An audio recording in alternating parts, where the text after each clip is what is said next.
रासपामा प्रवेश गरेर आशिका तामाङ प्रत्यक्ष चुनाव लड्दैछ धादिङबाट भन्ने कुरा के हो? हैन त्यो चर्चा छ के? चर्चा अब त्यो त 1 वर्षदेखि चर्चा भयो भाइ हैन। अब त्यो अब सबैजना मिलेर जानुपर्छ भन्ने ऊ हो हैन। मैले राजनीति गर्नै पर्छ भन्ने नि छैन। मलाई इन्ट्रेस्ट पनि छैन राजनीति गर्नलाई। तर कस्तो हुनुहुन्छ भन्ने कुरा छलफलमा किन भयो भन्ने कुरा हो कि हामी ग्राउन्ड लेभलमा छौं के अहिले बुझ्यौ नि।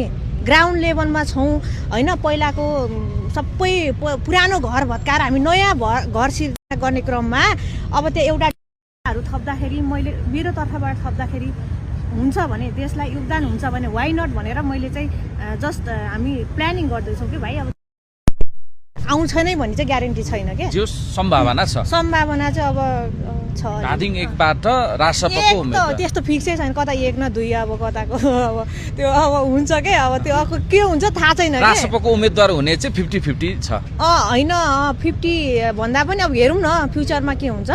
अब अहिले नप्रत्यक्ष एक्लै सिङ्गल हैन स्वतन्त्र भएर उठ्छु कि त्यो थाहा छैन के। उस इज फ्युचर। म त देख्न सक्दिनँ, तिमी देख्न सक्छौ र सक्दिनौ नि त।